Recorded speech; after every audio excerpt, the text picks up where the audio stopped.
بسم الله الرحمن الرحیم. نن د CSS 14 لیکچر وایو او په دې لیکچر کې نن موږ په ایمیج باندې بحث کوو چې ایمیج ته څنګه کولی شو سټایل ورکو یا څنګه کولی شو چې هغه باندې ډیزاین امپلیمنټ کړو. نو په CSS کې موږ د ایمیج لپاره کولی شو چې د هغه سایز او د هغه پوزیشن یا د هغه ځینې نورې پراپرټیانې دا کنټرول کړو. نو لومړی راځو وایو چې د ایمیج وید او هایټ چې ده دا څنګه کولی شو.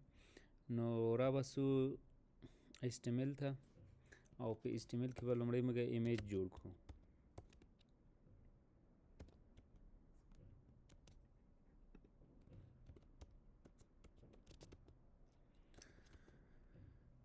ایمیج لپاره باید موږ سورس ولرو چې هغه سورس کې موږ د تصویر ورته مشخص کوو.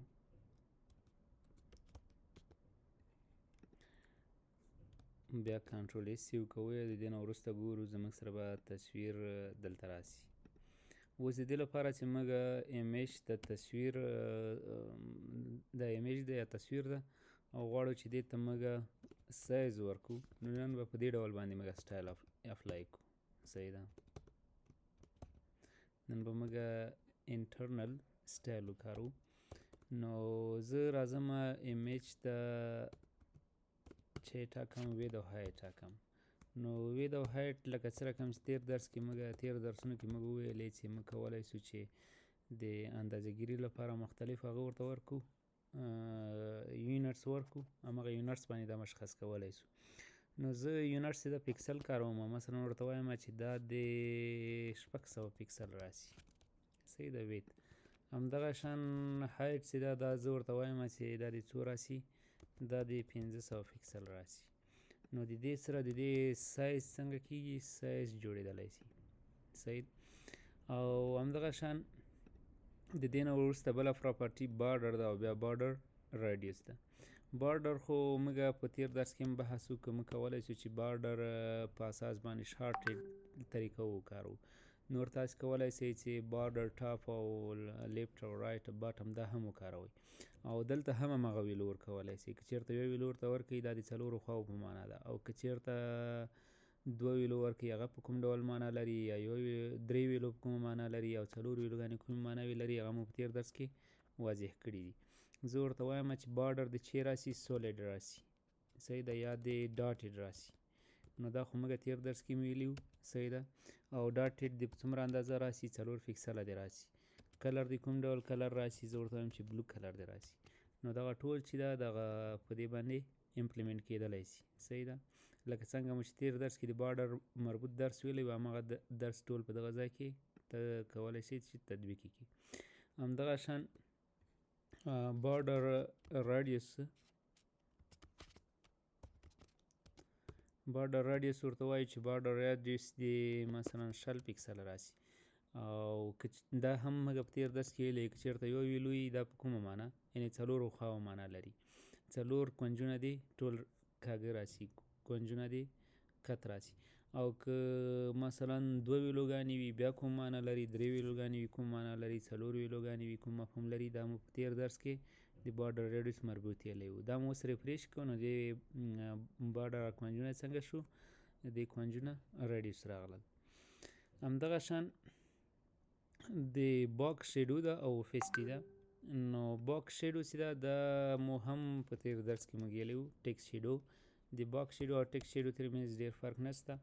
باکس شیډو چې ده دې کې هم همغه رقم موږ 4 ویلوګانې ورکولی شو. ټیکس شیډو کې موږ 3 ویلوګانې ورکولې او باکس شیډو کې اوس موږ 4 ویلوګانې ورکوو ځکه 4 زولې لري. نو راځو مثلا یو زولو ته ورته وایو چې 10 پکسله دی راسي، بلې زولې ته وایو چې دا د 12 پکسله راسي، او بلې زولې ته ورته وایو چې دا د مثلا 6 پکسله راسي، بلې زولې ته وایو چې دا د مثلا 13 پکسله راسي. صحیح ده.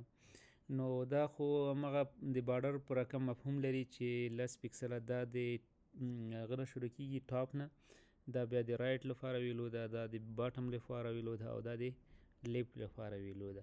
اوس د دې لپاره چې دا بارډر موږ ته ښکاره شي په کوم رنګ باندې، نو همغه رنګ هم ورته واضح کولی شي. دا د په ریډ کې ښکاره شي، یا ډارک ریډ باندې دې ښکاره شي، یا بل یو باندې. صحیح ده. نو کنټرول ایس وکوئ. د دې نه وروسته راځو دغه ریفریش کوو د دې هغه بارډر څنګه راغی په ډارک ریډ شکل باندې په دې طریقه باندې موږ ته ښکاري. او همدغه شان اوفیسټي ده.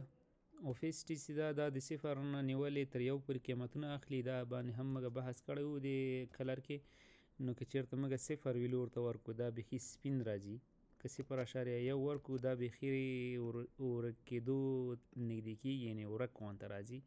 همدغه شان که 3-4 ورته ورکړو لږ بیا راتازه کېږي. همدغه شان څومره چې تاسې غواړئ همغه اوفیسټي ورکولی شي. زه ورته وایم چې نه دا د 0.0 راشي. او دا موږ بیا ریفریش کوو نو دا په دې ډول باندې اوفیسټي په دې کې راځي. او له دې نه وروسته بل درس چې دا آبجیکټ فټ ده. آبجیکټ فټ چې دا کله چې موږ وغواړو یو کنټینر کې یا یو ساحه کې غواړو چې دغه ایمیج برابر کو، ایمیج راوړو، ایمیج دې په همغه ځای کې ځای په ځای سي په یو کنټینر کې یا یو ساحه کې. نو هغه لپاره بیا موږ آبجیکټ فټ په نامه باندې پراپرټي کاروو چې دا بیا مختلفې ویلوګانې لري چې پیل په نامه ویلو لري، همدغه شان کنټین او کور او نن او سکیل ډاون په نامه. نو دا هر یو وایو چې دې مفهوم څه شی ده. نو را بسو دلته زه مثلا یو کنټینر ورته جوړوم. لومړی ډیو اخلم او دا ډیو کلوز کوم. دې ډیو ته سټایل ورکوم چې د دې سټایل چې دا مثلا د دې ویت چې دا وی دی زه ورته وایم چې د دې ویت دی 900 پکسله راشي. او هایټ ورته وایم چې د دې هایټ دی 600 پکسله راشي. همدغه شان دې ته وایم چې دې بارډر دی بس سولیډ راشي چې یوازې ساحه یې موږ ته معلومه شي. دې نه وروسته راځو دغه ریفریش کوو. صحیح ده. نو ګورو په دغه اندازه باندې دا چې راغلی ده دا کنټینر یا ډیو راغلی، دا ډیو ساحه ده. نو په دې ډیو کې بیا داخل کې ایمیج هم ده. صحیح ده. نو اوس زه راځم دلته دغه اوپیسټي به ختمه کړم چې لږ تازه موږ سره ښکاره شي تصویر. صحیح ده. او دې ویت او هایټ چې دا زه ورته په فیصدي باندې ټاکم تر څو دا کنټینر څه دی ځان عیار کړي. زه ورته وایم چې دا د 100% شي ویت او هایټ دی هم 100% شي. کنټرول ای سیو کوئ. د دې نه وروسته راځو ریفریش کوئ. نو دا اوس همغه ساحه یې ځان سره ونیوله. صحیح ده. اوس که دا څومره غټوو، صحیح ده، زه راسم دا ورته 1200 کم. صحیح ده. او دا په 200 په اندازه کم. نو بیا به هم د ځان سره څنګه نیولی وي ټوله ساحه کور کړې وي. صحیح ده. ډیو ټوله ساحه یې ځان سره کور کړې ده. نو اوس زه راځم آبجیکټ شی ته فټ ته. نو دلته به آبجیکټ فټ په نامه باندې هغه واخلو. که چېرته زه فیل ورته وایم نو دا که سټریچ راځي مثلا دا که خپله کپسټي یا خپل کوالټي که خرابوي هغه خرابوي، خو ځان له هغه سره ځان جوړوي، کنټینر سره ځان جوړوي. صحیح ده. یعنې که څومره کنټینر موجود وي، که عکس زموږ سره کوچنی وي خو کنټینر غټ وي، که تا فیل ورته ویلې دا بس ځان جوړوي، دې ته نه ګوري چې خپله کوالټي خرابېږي یا نه خرابېږي. صحیح ده. بل چې دا زموږ سره کنټین ده. کنټین چې دا ځان داسې جوړوي چې که چېرته یو خواته یا 4 خواو ته لږ ساحه راځي پاتې کېږي نو ساحه پرېږدي ځان سره، خو نور ځان هلته اچوي. مثلا زه راځم د دې لږ دغه زیاتوم. صحیح ده. مثلا دا تصویر ساحه زه لږ ډېروم، دا ورته 1300 کوم. صحیح ده. همدغه شان دغه تر 900 پورې کوم. دې نه وروسته راځم دغه ریفریش کوم. چې ریفریش شو نو تاسې به وګورئ، زه به دا لږ هغه کوچنی کړم. تاسې وګورئ دې خواته ساحه څه شوله، دغه دواړو طرفو ته ساحه یو څه پاتې شوله. یعنې کنټین چې دا تصویر ځان جوړوي د همغه کنټینر سره.